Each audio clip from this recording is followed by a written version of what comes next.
থাকবে যারা মুক্তিযুদ্ধের বিরুদ্ধে বলে আজকে মুক্তিযুদ্ধকে কলুষিত করছে, অপমান করছে, অন্ধকারে নিয়ে যাচ্ছে, যারা মুক্তিযুদ্ধকে ছুঁড়ে ফেলে দিতে চাচ্ছে, তাদের বিরুদ্ধে আমি আবারও বলতে চাই, যতদিন আমি বেঁচে আছি যারা মুক্তিযুদ্ধের বিরুদ্ধে কথা বলে, স্বাধীনতা সংগ্রামের বিরুদ্ধে যারা কথা বলে, সেই জামাত শক্তি, সেই আলবদরকে যারা ভুলতে পারে নাই, সেই রাজাকারের সেই 1971 সনের শত শত বুদ্ধিজীবীকে হত্যা, সেই হাজার হাজার মা বোনের দর্শনের কথা, লাখ লাখ মানুষকে হত্যার কথা পাক বাহিনীর সাথে মিলে যারা ভুলতে পারে নাই, তারা যদি এখনো বলে আমার শেষ নিঃশ্বাস পর্যন্ত যারা মুক্তিযুদ্ধের বিরুদ্ধে বলবে তাদের বিরুদ্ধে আমি দাঁড়াবো। আমাকে 24 ঘন্টা সময় দেওয়া হলো। আমি অনেক অনুরোধ করে 7 দিন সময় চাইলাম, পরে দেখলাম আমাকে আরও 24 ঘন্টা সময় দেওয়া। আচ্ছা, আমার দল যা করছে, আমি 24 ঘন্টার মধ্যে যে উত্তরটা দিছি সেই উত্তরটা দয়া করে আপনারা দেখে নিয়ে। এই উত্তরটা দেওয়ার 40 মিনিটের মধ্যে আমি খবর পাইলাম আমাকে 3 মাসের জন্য দল থেকে সাসপেন্ড করা হয়েছে এবং আমার সমস্ত পদ, প্রাথমিক সদস্য পদ সাসপেন্ড করলে প্রাথমিক সদস্য পদ সাসপেন্ড করতে হয় এটা আমার জানা ছিল না। আমার অন্যান্য পদ যেগুলো আছে এগুলো সাসপেন্ড করতে পারতো, প্রাথমিক সদস্য পদ সাসপেন্ড করছে। এত আমি খুশি। আমার দল যে সিদ্ধান্ত নিচ্ছে, নিশ্চয়ই আমি ব্যক্তির চেয়ে দল বড়, দল আমার চেয়ে বড়, সেই দল আমার ব্যাপারে যে সিদ্ধান্ত নিছে আমি খুশি, দলকে আমি ধন্যবাদ জানাই, আমার কোনো কথা নাই। কিন্তু আমি আজকে একটা কথা বলতে চাই আপনাদেরকে। আমি ফজলুর রহমান, আমার 78 বছর বয়স, আমি একজন মুক্তিযোদ্ধা। আমি জীবনে কোনোদিন 1 পয়সা কারো কাছে চাঁদা চাই নাই, কোনোদিন ধান্দাবাজি করি নাই। আমি জীবনের যৌবন লুকিয়ে লুকিয়ে, পালিয়ে পালিয়ে, কাটিয়ে কাটিয়ে স্বৈরাচারের বিরুদ্ধে আন্দোলন করেছি। এরশাদ বিরোধী আন্দোলনে আমি প্রধান নেতা ছিলাম। আজকে আমি সবচেয়ে বড়ভাবে বলতে চাই, এরশাদ বিরোধী আন্দোলনে 1982, 83, 84 আমি প্রধান নেতা ছিলাম। পরবর্তী সময় আমার ছোট ভাইয়েরা, আমান, হাবিবেরা নেতৃত্ব দিয়ে, আরও নেতৃত্ব দিয়ে, কিন্তু 10 দফাটা যারা লিখেছিল সেই ছাত্র সমাজের আমি কিন্তু ছিলাম প্রধান ব্যক্তি। 10 দফা ছাত্র সংগ্রাম পরিষদের 10 দফা। সেই ফজলুর রহমান এত সংগ্রাম, এত আন্দোলন, এত কষ্ট, আমার বাড়ির সামনে গিয়া যেদিন, কথাটা খুব ক্লিয়ার, আমার বাড়ির সামনে গিয়া 8-10টা ছেলে পেলে যেদিন কুৎসিত স্লোগান দিল আমার নামে, সারা পৃথিবী যেটা দেখলো, যাকে মব জাস্টিস বলা হয়, সেই দিন আমার দল আমার বিরুদ্ধে অ্যাকশন নিল, এইসব কুৎসিত স্লোগানের বিরুদ্ধে। তা তো আমি খুশি। আমি আজকে আপনাদেরকে বলতে, কিন্তু আমার মুখ বন্ধ থাকবে না। আমার মুখের উপরে কিন্তু দল কোনো এম্বার্গো দেয় নাই। আমি শুধু বলতে চাই আমি রাজনীতি করব এবং সঠিকভাবে রাজনীতি। অনেকে বলে আপনি কি অন্য কোনো দলে যাবেন? নো। আমি আবারও বললাম নো।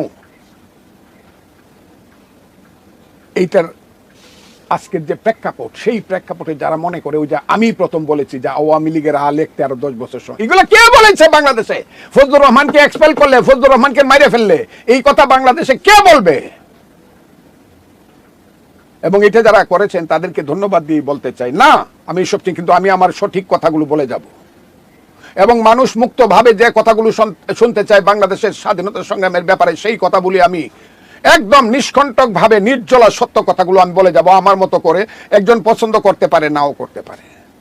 1, 2 নম্বর হলো বাংলাদেশ কিভাবে বাঁচবে, বাঙালি জাতি অথবা বাংলাদেশি জাতি আমরা যাই বলি, এই কথাটার উপরে আমার কথা আছে। বিএনপি বিশ্বাস করে বাংলাদেশি জাতীয়তাবাদে, এটা সত্য। বিএনপি বিশ্বাস করে বাংলাদেশি জাতীয়তাবাদে, যেটা জিয়াউর রহমান সাহেব করে গেছে, এটা সত্য। এটা হলো রাষ্ট্র সত্তার সঙ্গে জড়িত জাতীয়তাবাদ। আর আমি যে বাঙালি জাতীয়তাবাদের কথাটা বারবার বলি, সেটা হলো নৃতাত্ত্বিক ভাষাভিত্তিক জাতীয়তাবাদ। কাজে দুইটার মধ্যে কোনো কন্ট্রাডিকশন নাই, এখানে বাঙালিও আছে, বাংলাদেশিও আছে।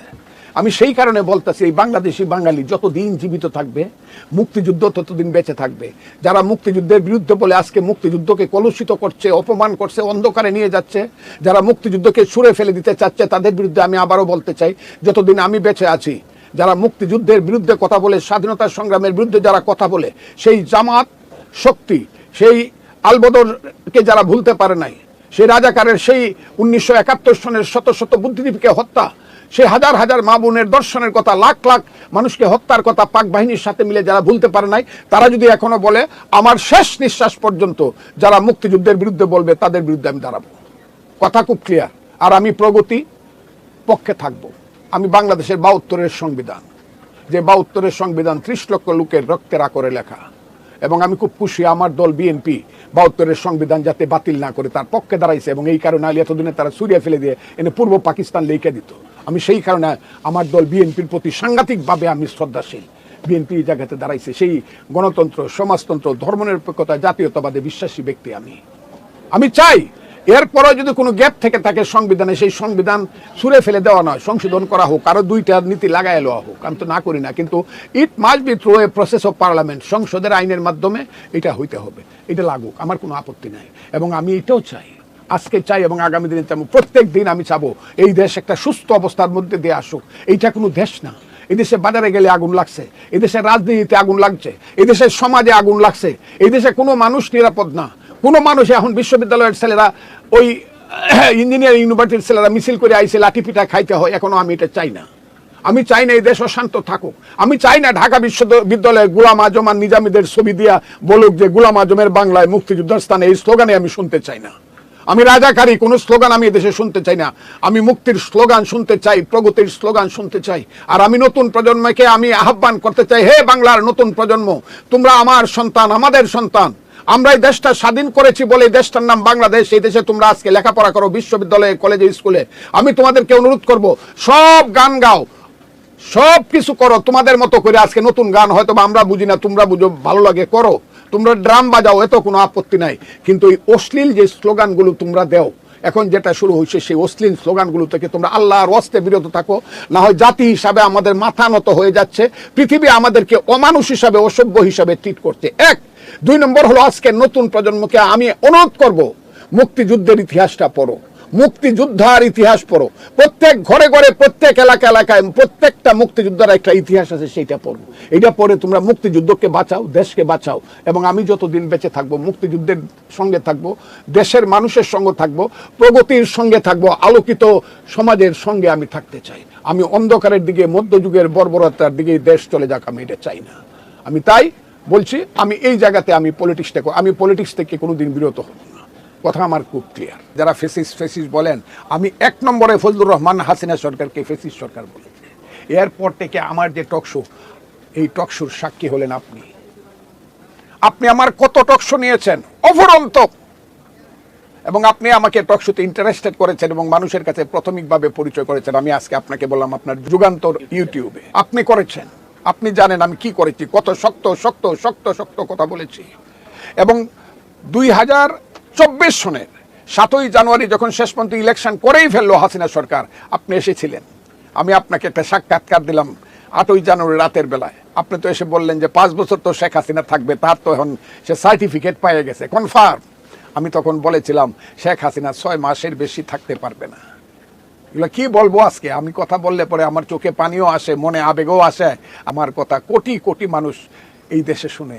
সেই ফজলুর রহমান আমি বলতেছি, আপনি যখন জিজ্ঞাসা করলেন কে শেখ হাসিনাকে সরাবে, আমি তখন আঙ্গুল তুলে বলেছিলাম আল্লাহ সরাবে। এবং আল্লাহর সেই বাণী আমি বলেছিলাম, ওতা ইজ্জু মান্তাস শাহু ওতা জিল্লু মান্তাস শাহু বেয়াদিকাল খায়ের ইন্নাকা আল্লাহ কুল্লে শাহিন খাতির।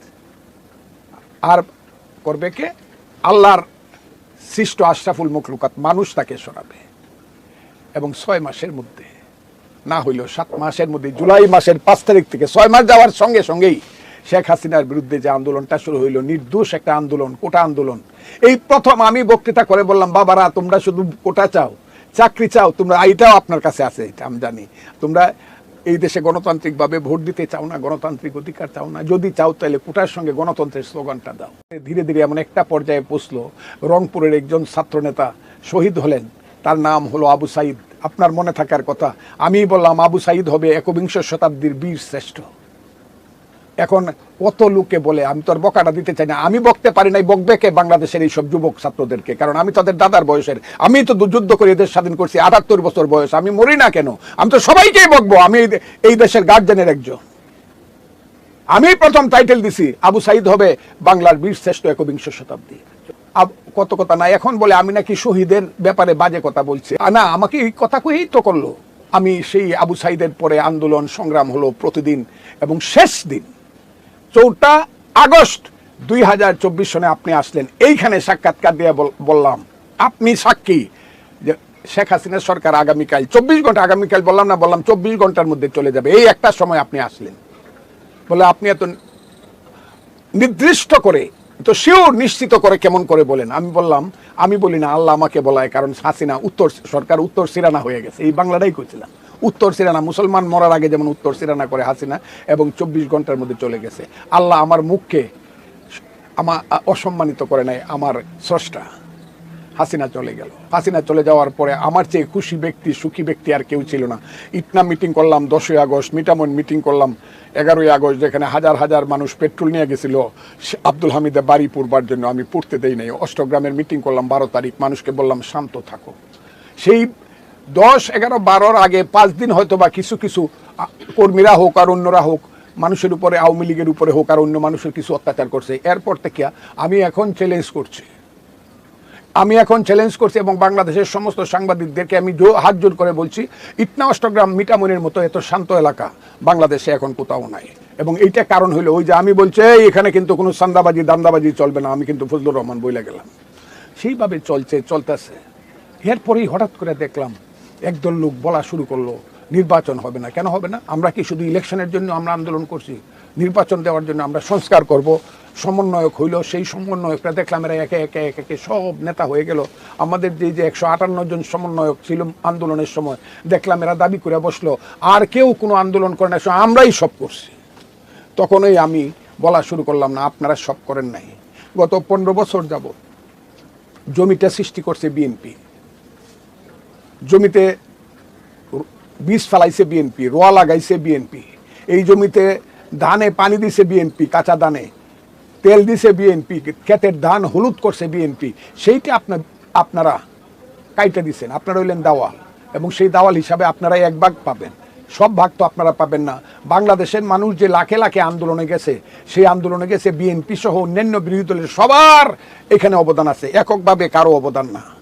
এবং আমি বলেছিলাম সেই আন্দোলনটা ছিল গণতন্ত্রের জন্য। সেই আন্দোলনটা মূল স্লোগান মানুষ কেন গেছে? 1 দফা 1 দাবি, শেখ হাসিনা কবে যাবে। এই স্লোগান যখন হলো, তো শেখ হাসিনা যখন কবে যাবি, শেখ হাসিনা হলো কেন্দ্রীয় সরকার। সেই কেন্দ্রীয় সরকার গেলে তো আরেকটা কেন্দ্রীয় সরকার আসবে, ইন্টারিম গভর্নমেন্ট জনাব ইউনূস সাহেবের নেতৃত্বে আসবে। এর চেয়ে তো 120 দিনের মধ্যে ইলেকশন হবে। সেই ইলেকশনে যারা মেজরিটি হয় তাদের হাতে ক্ষমতা না দিয়া প্রথমে ছেলেরা বলা শুরু করলো, পরে যারা এনসিপি করছে আমাদের সন্তানের মতো ছেলেরা, তারপরে জামাত ইসলাম তাদের আসল রূপ নিয়ে আবির্ভূত হইল।